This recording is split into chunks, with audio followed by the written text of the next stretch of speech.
I realize that a lot of men, if given the chance, if you lack boundaries, if you lack self esteem, if you lack your own self worth, if you lack the capacity to fill your own cup, if you have unhealed childhood trauma, if you have abandonment issues, if you have anxious attachment style, if you're desperate, reeking of desperation, if you have a big gaping void in your heart and your mindset, you're pick me, and you look for men to feel that fulfillment that maybe you need to feel yourself regarding finding community, friendships, work, fulfilling work, purpose, making money so you're not so vulnerable. A lot of those men will sense that, especially men who are very manipulative, tactical, and they're roaming the street looking for just you. Gina Jumesi here, favorite psych practitioner, here with another video talking about red flags, relationship toxicity, separation, divorce, how to heal, and then level up after healing. You can just heal, but you have to level up because triggers will be everywhere and triggers don't stop coming. So today we are talking about energy vampires. People who are energy vampires will literally suck the energy out of you. Be careful if any relationship with a person gives you what they want you to have and not what you ask for or what you need. I went on a date with this guy a long time ago, a couple years ago, and I asked for pink roses on our date. This man showed up with a small bouquet of an arrangement of flowers, including like a sunflower and a couple other things. I asked him, "Oh, do they not have any roses?" And he was like, "What if this is what I wanted you to have and not the pink roses? But I asked for pink roses, so why would you make a decision on my behalf?" People who don't know how to ask for their needs are going to call me entitled, but the reality is I'm a type of woman who knows what she wants and asks for it. I find it really funny that men will say women don't know what they want, they don't know what they want, but when they come across a woman who is very self-assured and knows what she wants, they like to take you down a peg by giving you what they want you to have. They'll call you demanding, they'll call you difficult, they'll say that you don't know how to collaborate and how to compromise. Well, in the words of Miss Eartha Kitt, compromise for what? I don't want to turn this into a gender discussion because it's not a man-woman thing, it's a people thing. People who do not try to give you what you are asking for or even what they observe that you need. Instead, they give you little bits and pieces, not because they don't have it to give, which is understandable, but because they either don't want to admit that they don't have it to give or because they want to put you down a peg because they feel like if they give in to what you want, then that means that they're subjected to you instead of just honoring the fact that you're somebody who has a particular desire or need. And being in a relationship with someone when it's healthy means that you meet needs in a very real and tangible way. People who feel that that eats at their ego are not healthy people in and of themselves, because the reality is they would want their needs to be met in whatever particular way, or they are jealous of you because you know what you want in this life, but they don't. And they're scared to ask for what they want. So they belittle you and they project onto you their feelings of insecurity by giving you less than what you need or desire. As a relational trauma therapist, even if they're doing it from a non-malicious perspective, but because they are insecure within themselves, eventually they're going to self-sabotage their relationship with you. I'm sure you've experienced that. If there's somebody who, when you ask for certain needs to be met, they don't give you the full thing, or they adjust, or they call audibles on your behalf, you might want to reevaluate that relationship and its health and the well-being of that person. Most men stay with a woman because he knows what she brings to the table. It's a lot of men out here that don't even want to be with the woman. They just don't want nobody else to have her because they haven't found no one else to replace her yet. Most men don't want to be with her. They just in survival mode. They need somewhere to stay. They're using her for something, whether it's physically, emotionally, whatever it is, he's using her. A lot of loyal, good women lose themselves because they emotionally invested into this one man, and they're not one of those girls to just hop on this person, hop on this person, hop on to this person. So, and he knows that, and he used that as his advantage to manipulate her, to make her feel small, maybe make her feel ugly, make her feel like she's not worthy enough for another man to come in and take your spot. And he's going to keep on draining her until someone else come along that he really likes, or he really want to invest his time into, and then leave her out to dry and be by herself. And that is a selfish man. Meet me at the top. I realized through research and through the line of work that I do that a lot of people, especially men, don't care if the energy you're giving to them is negative. They thrive off of your reactions. So when you're walking around, you're desperate, you're looking for a relationship, constantly googly eye about, your focus is literally on getting a man, being with a man, blah blah blah. They sense that, and they can crop fit yourself to zero, to the bare minimum, and they know that you will be accepting of that. So they might text you. Maybe initially they are love bombing you, so they'll text you back to back. Everything is, you're walking in the park. you're just enjoying the attention, especially someone you're not getting the attention from anywhere else. They have good friendships, good community. They will notice that.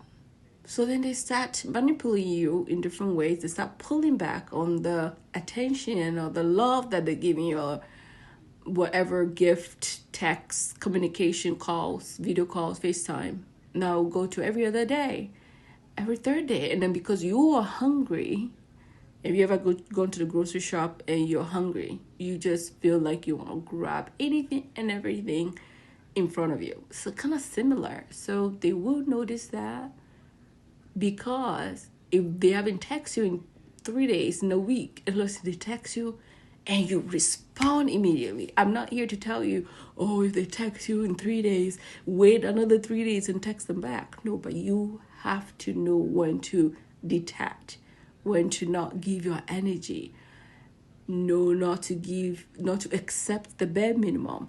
Realize when you're seeing negative patterns, how to distance yourself, how to form boundaries or modify boundaries, how to preserve yourself, how to love yourself enough to know that you don't want to crop fit yourself to such watered down relationships, how to not be booty call. This man knows that if he cheats on you and he comes back, you're going to take him back because you have no self-worth. You don't love yourself enough to say, no, hell no. This man will call you out of your name and come back and say, I'm so sorry, I was I was stressed at work, that's what and you take him back.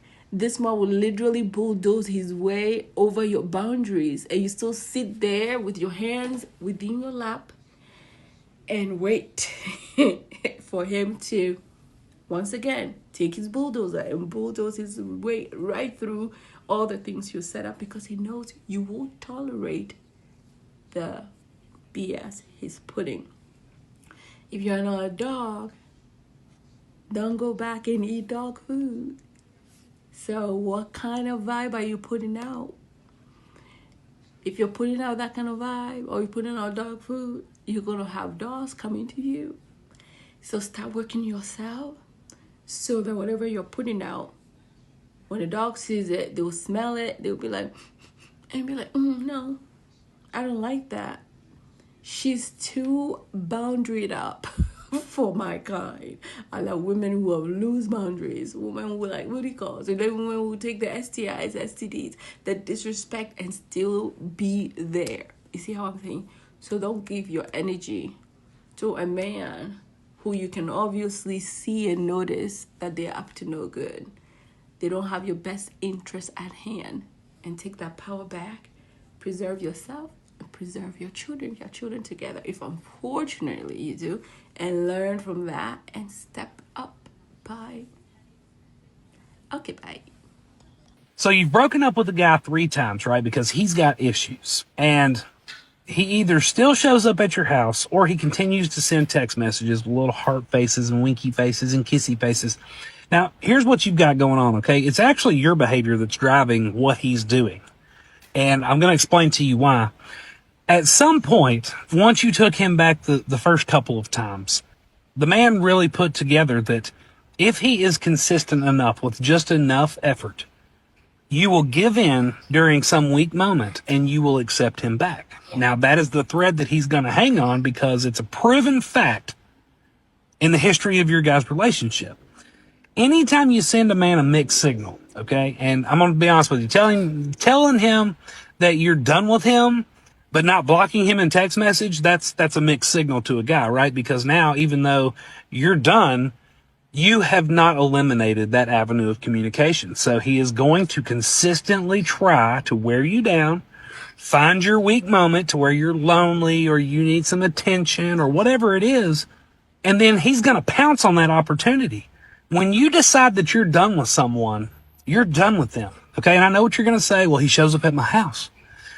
You know what? I'm going to tell you something. If somebody showed up at my house and I didn't invite them over there, I'd call the law. If I'm done with somebody, if I know that they're toxic for me in my life, I'm going to do whatever I have to do to remove them or remove myself from the scenario. And then I bet you he would stop doing that.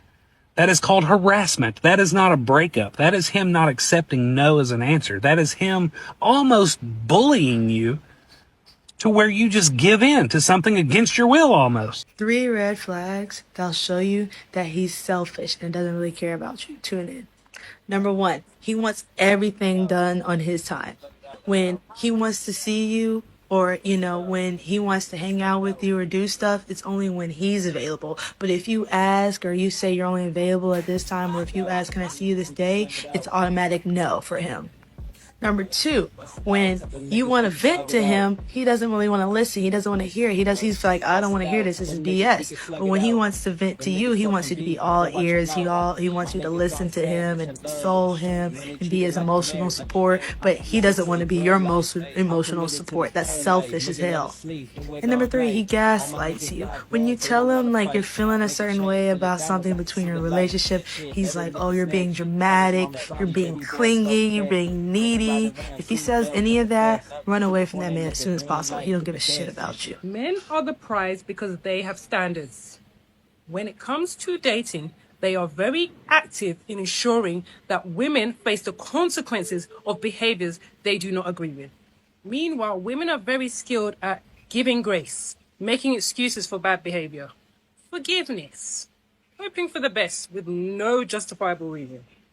AKA, we suck at making sure men face the consequences for their actions. The truth is, when it comes to dating women, men can pretty much do what they want. Women, we forgive disrespect, we forgive ghosting, we forgive cheating, we forgive multiple baby mothers, we forgive not looking after your kids. We're a lot more likely to forgive abuse. And I hate to say it, but I just want us to be more like men. I'm not saying it doesn't happen. But you tell me how many men you know that have been publicly cheated on by their woman and have actively forgiven her and made excuses for her and even go as far as to blame the man she cheated on. Oh, wait. You tell me how many men who continue to be in a relationship with a woman who had a side baby on them. Because you might not even be able to tell me one. No. Show me where women have held men accountable for their lack of virtue, for their sleeping around. Show me a woman that said, I'm not dating you because you are not marriage material, you are not partner material because you can't keep your legs closed.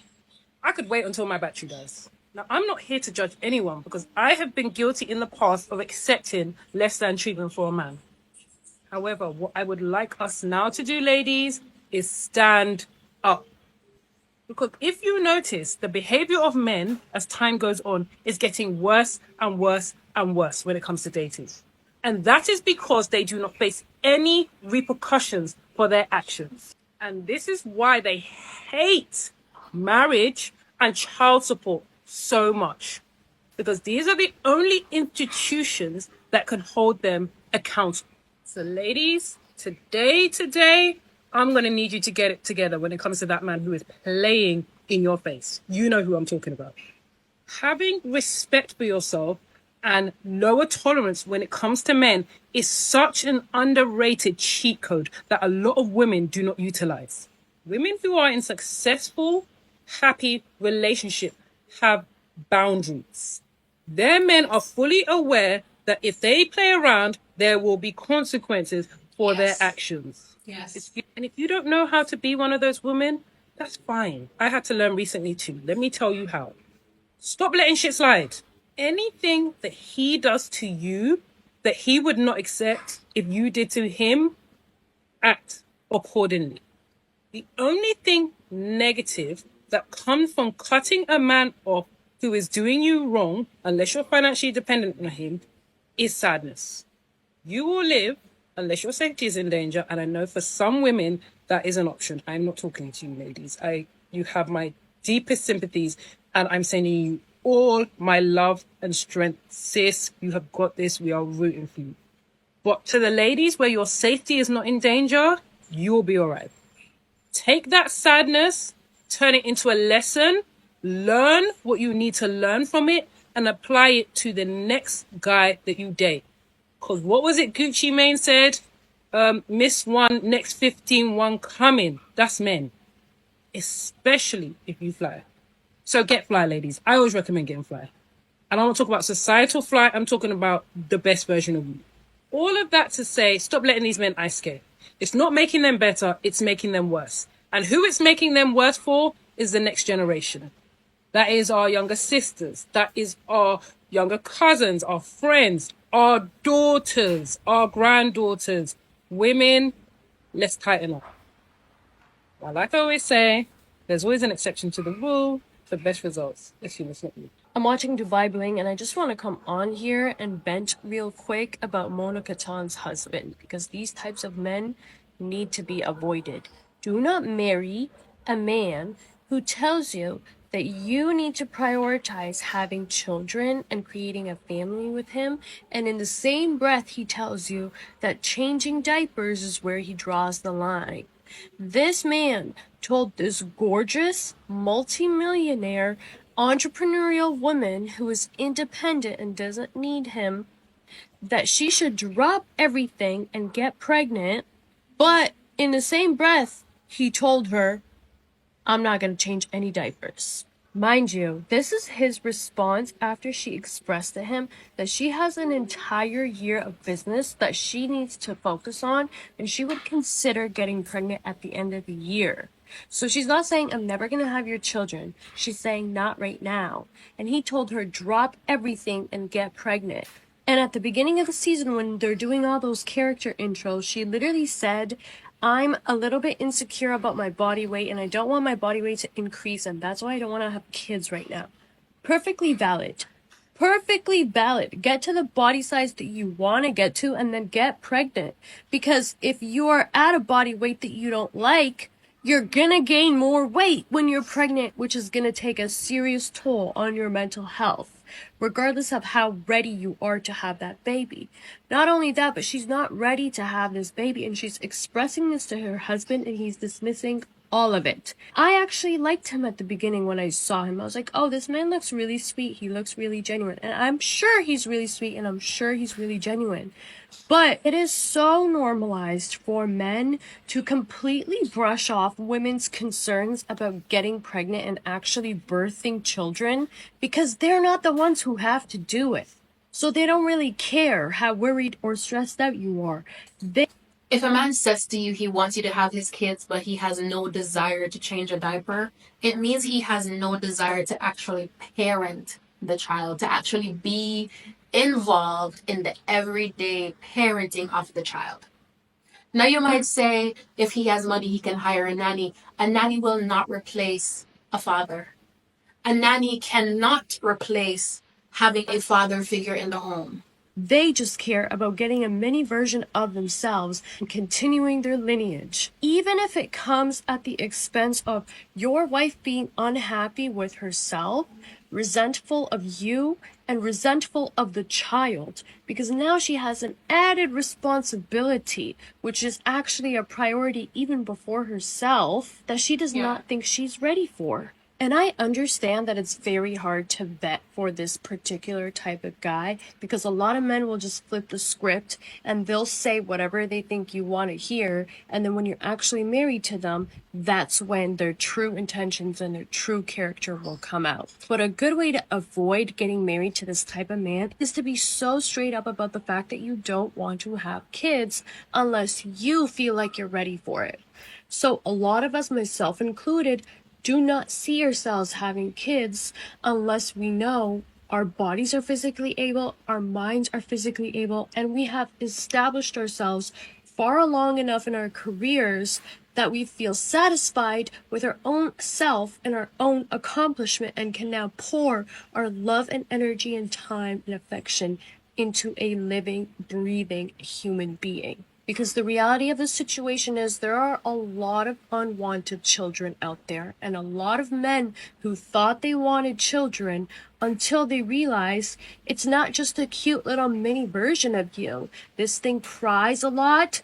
It smells, it constantly causes problems and messes, and as your kids get older, they demand more of your time, they demand more of your money, and if you don't have that to offer them, you start resenting them. And then they feel like they are useless and worthless, and you continue this cycle of people who literally don't have a purpose on this planet simply because their dad forced their mom to have a baby when neither of them were really ready for one. Unless that guy is 10 toes down to be involved in that child's life in all aspects from the moment you get pregnant, do not have his children. Even if you're married, you are not obligated to have his children. You know, I think as men, we're so selfish.